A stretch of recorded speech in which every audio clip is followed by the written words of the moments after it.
नमस्कार, आप देख रहे हैं प्रदेश का सबसे भरोसेमंद news channel India news Uttar Pradesh Uttarakhand. मैं हूं आपके साथ नलिनी पांडे। भारत का दिल उसके 6 लाख गांवों में बसता है और गांव भारत की राजनीति भी तय करता है, सरकार भी बनाता है, अर्थव्यवस्था भी तय करता है।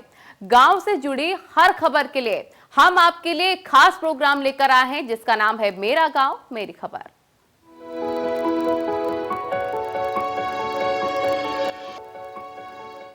तो चलिए खबरों की शुरुआत करेंगे। सबसे पहले बड़ी खबर आपको बता देते हैं। उत्तराखंड के चमोली जिले में ग्लेशियर फटने से एक बड़ी तबाही हुई। आज चमोली जिले के जोशीमठ में ग्लेशियर टूटने से धौलीगंगा नदी में बाढ़ जैसी स्थिति पैदा हो गई और पानी तेज गति से आगे बढ़ रहा है। आसपास के इलाकों में बाढ़ का पानी फैलने की आशंका है, लिहाजा आसपास के इलाकों में लोगों को बाहर भी निकाला जा रहा है। उत्तराखंड में मची इस तबाही के मंजर पर हमारी खास रिपोर्ट देखें।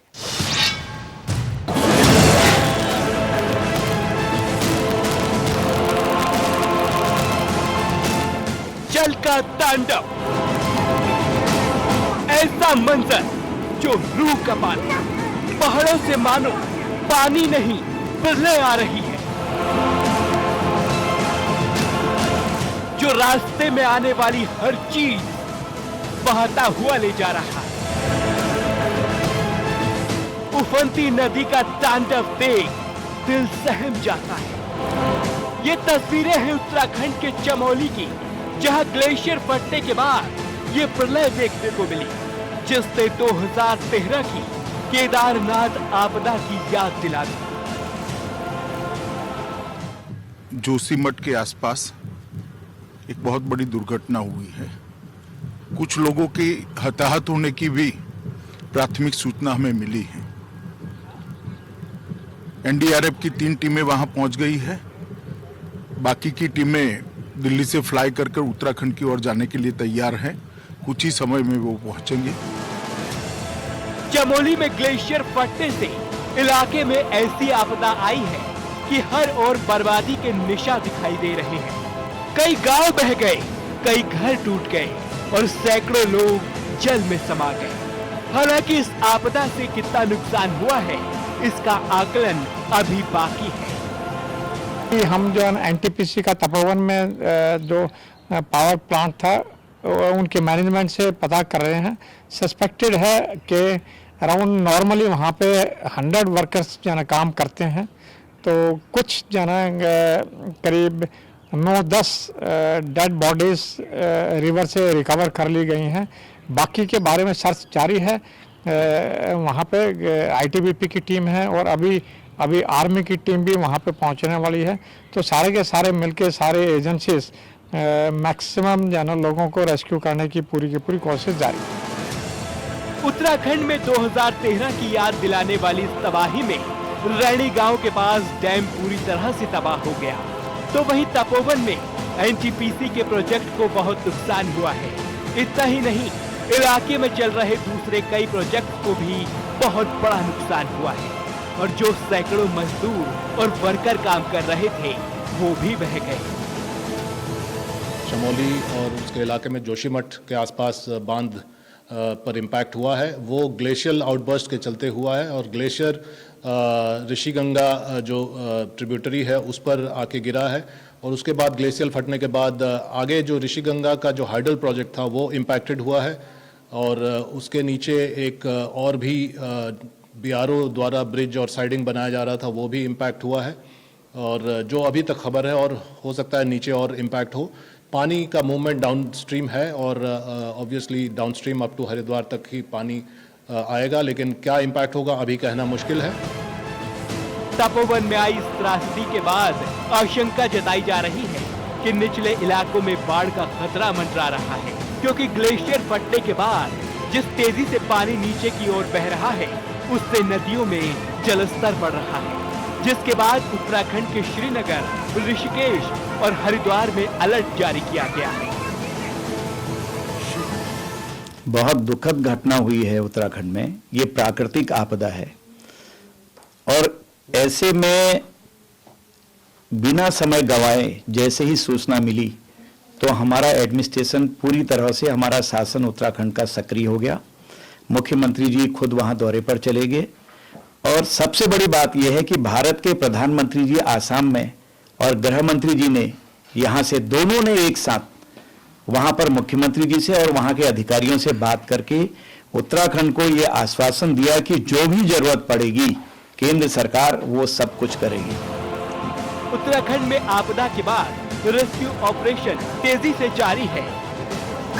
एयरफोर्स, आर्मी, एनडीआरएफ और एसडीआरएफ के जवान ऑपरेशन में जुटे हैं और युद्ध स्तर पर जिंदगी के बचाव के लिए अभियान चलाया जा रहा है। Bureau report, India news.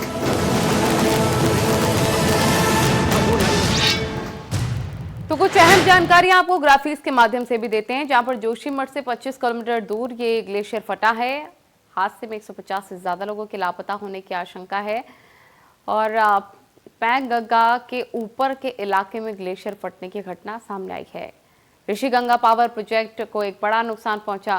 Tapovan जल विद्युत प्रोजेक्ट पूरी तरह से बह गया और साथ ही इस तालाब में 150 लोगों के गायब होने की भी आशंका है। हरिद्वार और यूपी के बिजनौर तक प्रशासन पूरी तरह से अलर्ट है।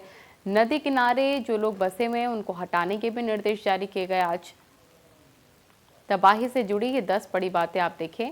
ऋषिगंगा पावर प्रोजेक्ट को भी काफी नुकसान पहुंचा है। जो मजदूर उसमें काम कर रहे थे वो भी कई लापता हुए हैं, जिसमें 20 से 15 बताया जा रहा है कि मजदूर लापता हुए हैं। तपोवन जल विद्युत प्रोजेक्ट पूरी तरह से बह गया है, इसको भी काफी नुकसान पहुंचा है और साथ ही एक बड़ी तबाही के तौर पर इसे देखा जा रहा है। हरिद्वार और यूपी के बिजनौर तक प्रशासन पूरी तरह से अलर्ट और मुस्तैद नजर आ रहा है। ये 10 बड़ी बातें आपको तबाही से जुड़ी हुई हम आपको बता रहे हैं। नदी किनारे जो भी लोग बसे हुए हैं तट के पास, उनको हटाने के निर्देश जारी कर दिए हैं। सुरक्षित स्थानों पर उनको पहुंचाने का काम किया जा रहा है। पानी रुद्रप्रयाग पहुंचा, पानी के बहाव में कमी आई है। अभी फिलहाल ताजा अपडेट ही मिल रहा है कि जो जलस्तर है वो कम हुआ है।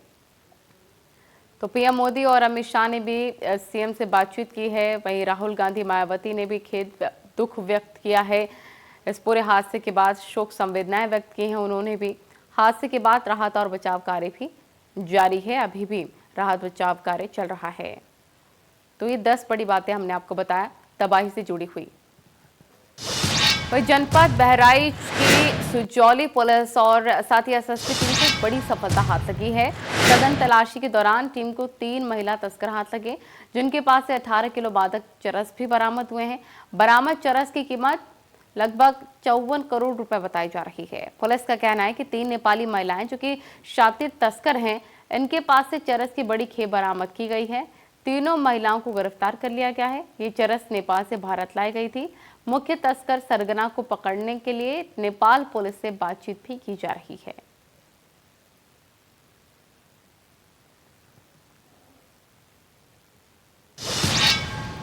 तो वहीं गाजीपुर पंचायत चुनाव का बिगुल भी बज चुका है और कुछ ही दिनों बाद ग्रामीण अपने प्रधान का चुनाव करेंगे। ऐसे में अगर हम पिछले 5 सालों की बात करें तो सरकार के साथ ही जिला प्रशासन के द्वारा गांव में विकास की गंगा बहाने का दावा किया जाता रहा है, लेकिन गांव में विकास की कितनी गंगा बही, इसकी पड़ताल करने मोहम्मदाबाद ब्लॉक के तिवारीपुर गाँव पहुंची इंडिया न्यूज की टीम, जहां पर रियलिटी चेक किया गया है। हकीकत सामने आई है। तिवारीपुर गांव में 2 ऐसे परिवार मिले जो कि कई सालों से प्लास्टिक डालकर या फिर छप्पर के नीचे किसी तरह से अपना गुजर बसर करने को मजबूर हैं, लेकिन उन्हें आज तक उत्तर प्रदेश सरकार और केंद्र सरकार के द्वारा किसी तरह की कोई मदद नहीं मिली।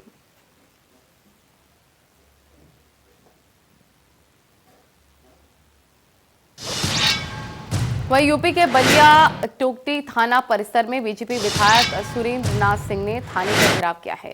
लाल बाबू परिवहन को लेकर 1:30 बजे तक टोकटी थाने का घेराव कर वहां बैठे रहे और जिला मुख्यालय से जब खनन अधिकारी योगेंद्र भदौरिया वहां पहुंचे तो आधे घंटे तक बंद कमरे में अधिकारियों संग विधायक की बातचीत हुई है।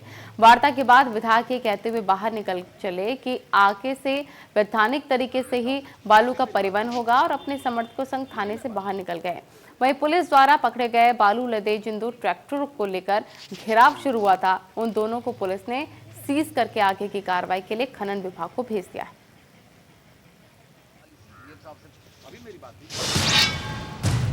कौशाम्बी जनपद में अपराध नहीं थम रहा है। बदमाश दिन दहाड़े लूट की वारदात को अंजाम देकर पुलिस को खुली चुनौती दे रहे हैं।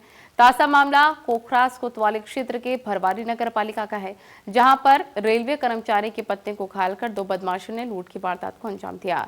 लूट की सूचना मिलने के बाद एसपी अभिनंदन, सीओ सिराथू, भारी पुलिस फोर्स मौके पर पहुंचे और घायल को जिला अस्पताल पहुंचाया गया है।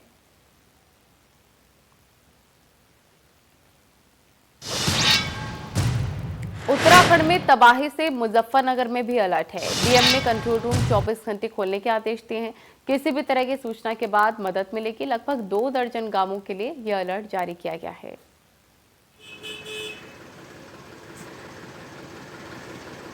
किसी भी तरह की कोई भी सूचना मिलने पर मदद पहुंचाई जाएगी। इसके लिए कंट्रोल रूम से संपर्क करना होगा और हेल्पलाइन नंबर भी जारी हो चुका है, क्योंकि इसका सीधा असर मुजफ्फरनगर में भी देखने को मिल रहा है। तो पहाड़ों पर ग्लेशियर टूटने के बाद अमरोहा में भी अलर्ट। गंगा के आसपास के 51 गांवों को अलर्ट कर दिया गया है। गंगा किनारे के 22 गांव होते हैं बाढ़ से प्रभावित, और साथ ही एसडीएम धनोरा ने गांवों का दौरा किया है। ग्रामीणों से सतर्क रहने की अपील भी की गई है।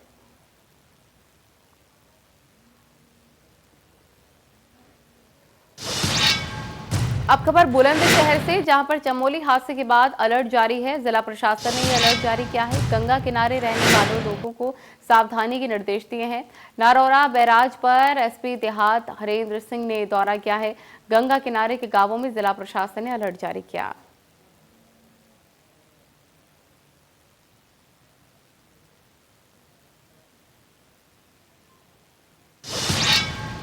आगे बढ़ते खबर अमरोहा से, जहां पर कार्टन बेस कारखाने में भीषण आग लग गई, जहां पर शॉर्ट सर्किट की वजह से आग लगी है।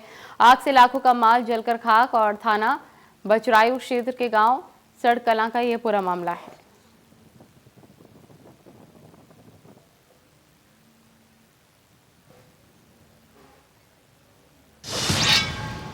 अब खबर आपको फिरोजाबाद से बता दें, जहां पर 2.5 करोड़ के हेरोइन बरामद हुई है और हेरोइन के साथ कुख्यात सपेरिया गिरफ्तार।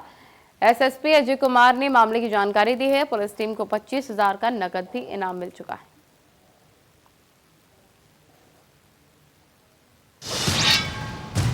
लखनऊ में पुजारी बाबा की हत्या का मामला और हत्या करने वाले 2 आरोपी गिरफ्तार। पुजारी बाबा अमरनाथ तिवारी की हत्या हुई थी और हत्या करने वाले आरोपी को पुलिस ने दबोचा है। गिरफ्तार आरोपियों को न्यायालय के समक्ष भेजा गया है।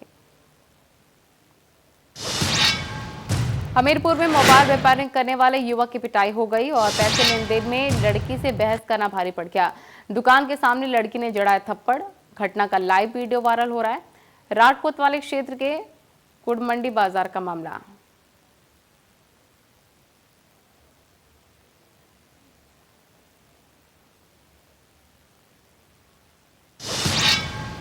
मुरादाबाद में 2 युवकों में जमकर मारपीट हुई है। लात घूंसों से जमकर मारपीट हुई है और मारपीट का वीडियो काफी वायरल हो रहा है। कटघर थाना इलाके का ये पूरा मामला।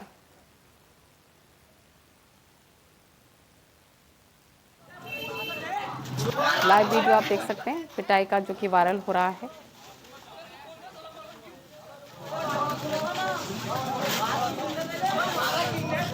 कटघर थाना इलाके का ये पूरा मामला बताया जा रहा है।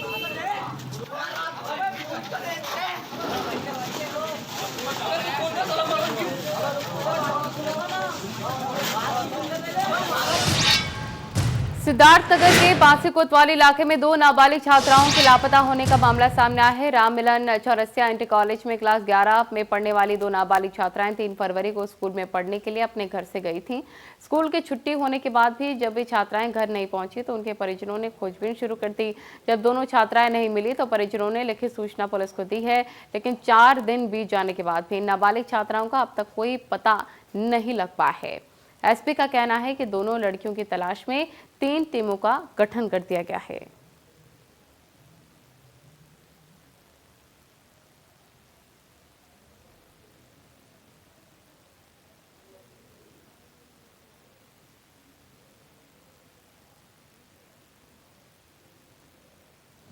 दोनों जनपद सिद्धार्थनगर थानावासी क्षेत्र अंतर्गत ग्राम रहरवा के परिजनों ने एक प्रार्थना पत्र दिया, जिसमें बताया कि मेरी बेटी स्कूल पढ़ने गई है, वापस घर नहीं लौट के आई है। उसके साथ पढ़ने वाली सहेली भी है। इस सूचना पर मुकदमा पंजीकृत किया गया और सीओबासी के नेतृत्व में 3 टीमें लगाई गई हैं। सर्विलांस एसओजी टीम मेरे द्वारा भी लगातार पढ़ रही है। खबर भदोई से, जहां पर संदिग्ध हालत में मिला है दुकानदार का शव। हत्या का शव फेंके जाने की आशंका। शव को कब्जे में लेकर जांच में जुटी है पुलिस। गोपीगंज कोतवाली इलाके का मामला। खबर श्रावस्ती से, जहां पर अज्ञात वाहन से टकराई है बाइक। हादसे में बाइक सवार गंभीर रूप से घायल। घायलों को अस्पताल में भर्ती कराया गया। डॉक्टर ने दोनों को बहराइच रेफर कर दिया है। शराब के नशे में धुत दोनों बाइक सवार। इकौना थाना इलाके का ये पूरा मामला है।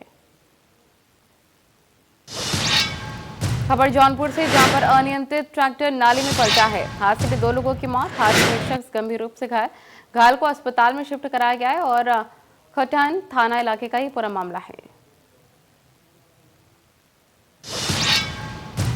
महोबा के जैतपुर विकासखंड में बेसिक शिक्षा विभाग में बड़ी लापरवाही देखने को मिली। खंड विकास अधिकारी के कार्यालय के पीछे बड़ी मात्रा में जूते, सैनिटरी नैपकिन और दवाइयां पड़ी मिली हैं। स्कूल में बच्चों के देने वाले जूते, सैनिटरी नैपकिन और भारी मात्रा में दवाएं फेंकी गई हैं और अब ये सामग्री कहां से आई है, क्यों फेंकी गई है, ये एक पहेली बनी हुई है। फिलहाल मामला संज्ञान में आने पर जिलाधिकारी ने जांच के आदेश दिए। डीएम ने टीम गठित कर 3 दिन में रिपोर्ट देने को कहा है।